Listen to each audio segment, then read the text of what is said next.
नमस्कार दोस्तों, मैं हूं रोशन और आप देख रहे हैं जीके फेयर्स यूट्यूब चैनल। दोस्तों, इस चैनल पे आपको प्रीवियस ईयर पेपर का डिस्कशन और साथ ही साथ जनरल अवेयरनेस की तैयारी करवाई जाती है। तो आप लोग जरूर इस चैनल को सब्सक्राइब करके बेल आइकन को प्रेस रखिए। यूपी पीसीएस का यहाँ पर एग्जाम संपन्न हो चुका है 22 दिसंबर को।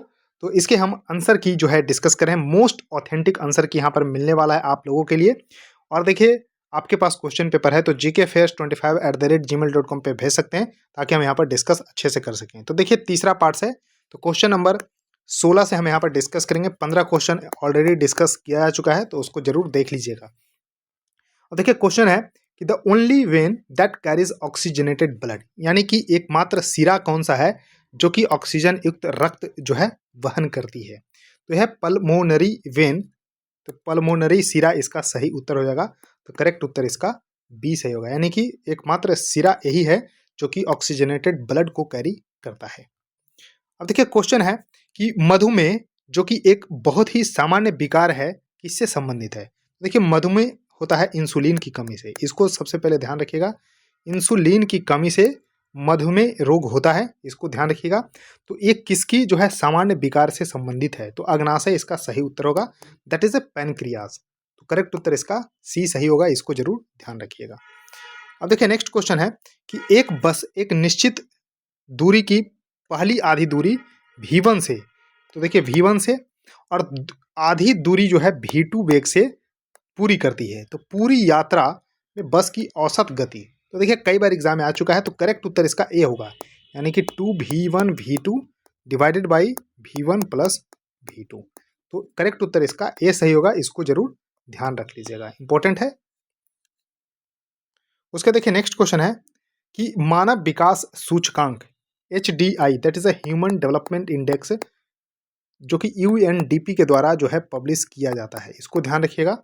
किन संकेतकों के उपयोग किया जाता है, तो देखिए इसमें जो है per capita income, that is income level यही है, तो पर कैपिटा इनकम भी लिखा रहता है, इसको ध्यान रखिएगा, पर कैपिटा इनकम या फिर इनकम लेवल। उसका देखिए एजुकेशन पे डिपेंड करता है, और लाइफ एक्सपेक्टेंसी, यानी कि संभावित जीवन अवधि आयु, लेकिन पर्यावरण की स्थिति पे डिपेंड नहीं करता, यानी कि इसको काउंट नहीं किया जाता है। यानी कि तीसरा जो है यहाँ पर काउंट नहीं किया जाता है, यानी कि 1 2 4। तो करेक्ट उत्तर इसका डी सही होगा, इसको जरूर ध्यान रखिएगा। तो 1 2 4 इसका सही उत्तर होगा, यानी कि HDI में जो है यहाँ पर ध्यान रखिएगा, per capita income, education and life expectancy जो है काउंट किया जाता है। अब देखिए, नेक्स्ट क्वेश्चन है, इसमें देखिए सूची 1 को सूची 2 से मिलान करना है, और ये देखिए सबसे टफ क्वेश्चन है, इसको ध्यान रखिएगा। टफ क्वेश्चन में से एक है ये, जो कि पास है, और इसके देखिए समुद्र तल से ऊंचाई पूछा गया है। क्या सभी पास की ऊंचाई याद रखना संभव है? नहीं, लेकिन कुछ पास की, जैसे रोहतांग पास, ये हमेशा न्यूज में रहता है, तो रोहतांग पास को ऊंचाई जो है याद रखना जरूरी है, और अगर उसको याद रखते हैं तो यहाँ पर क्वेश्चन सोल्व हो जाता है। तो देखिए, रोहतांग पास की जो ऊंचाई है समुद्र तल से, ध्यान रखिएगा कितना है, तो 3978। जी हाँ, 3978 जो है यहाँ पर है मीटर, तो 3978। तो देखिए यहाँ पर बी का तीसरा, और देखिए बी का तीसरा जैसे ही आते हैं तो करेक्ट उत्तर इसका बी सही हो जाता है।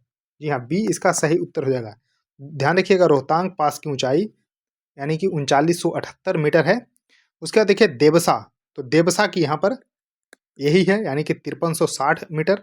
बारालाचा, तो देखिए बारालाचा यहाँ पर हो गया 4850, और बनिहाल का हो गया 2832।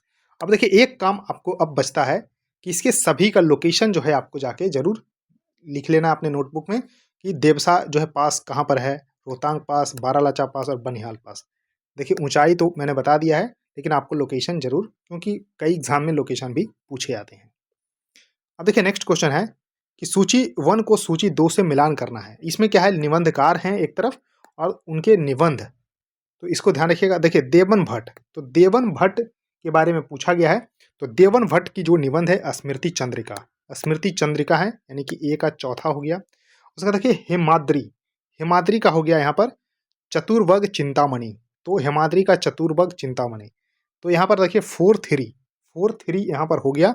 देखिए 4 3, तो आंसर सी इसका सही उत्तर हो जाएगा, इसको ध्यान रखिएगा, 4321, यानी कि माधवाचार्य का हो गया यहाँ पर पराशर माधव, और देखिए बल्लाल सेन का हो गया दान सागर। तो ध्यान रखिएगा, देवन भट्ट का स्मृति चंद्रिका, हेमाद्रि का चतुर्भग चिंतामणि, माधवाचार्य के निबंध है पराशर माधव, और बल्लाल सेन का हो गया दान सागर। तो करेक्ट उत्तर इसका सी सही होगा, 4321। अब देखिए नेक्स्ट क्वेश्चन है कि रुद्रम सेकंड, देखिए रुद्रम सेकंड मिसाइल है, तो इसके बारे में कौन सा कथन सही है? तो देखिए सही कथन यहाँ पर पूछा जा रहा है। तो देखिए क्या एक एयर टू एयर मिसाइल है, यानी कि हवा से हवा में मार करने वाली? नहीं, क्योंकि इसको सुखोई से ले जाकर छोड़ा गया था, तो यानी कि ये सरफेस टू एयर है। ध्यान रखिएगा, surface to sorry air to surface है, ध्यान रखिएगा, क्योंकि हवा से ऊपर से ले जाके जमीन पे छोड़ा गया था। तो एयर टू सरफेस मिसाइल है। जी हाँ, एयर टू सरफेस मिसाइल है रुद्रम, लेकिन यहाँ बोला गया है कि एयर टू एयर है, यानी कि ये हो गया गलत। यानी कि कैसा मिसाइल है रुद्रम सेकंड?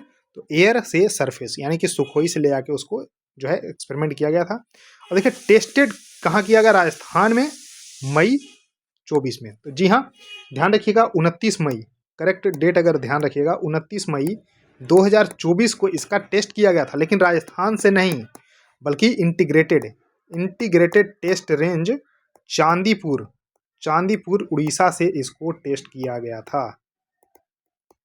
तो ध्यान रखिएगा, integrated test range Chandipur Orissa से इसका जो है टेस्टिंग किया गया था। एयर टू सरफेस मिसाइल है रुद्रम सेकंड, यानी कि दोनों में से कोई भी स्टेटमेंट यहाँ पर सही नहीं है। तो करेक्ट उत्तर इसका ए सही होगा, ना तो एक और ना ही दूसरा। तो दोस्तों इस वीडियो में इतना ही रखते हैं। छोटी छोटी वीडियो लेकर आप लोगों को पूरी क्वेश्चन यहाँ पर हम करवाएंगे।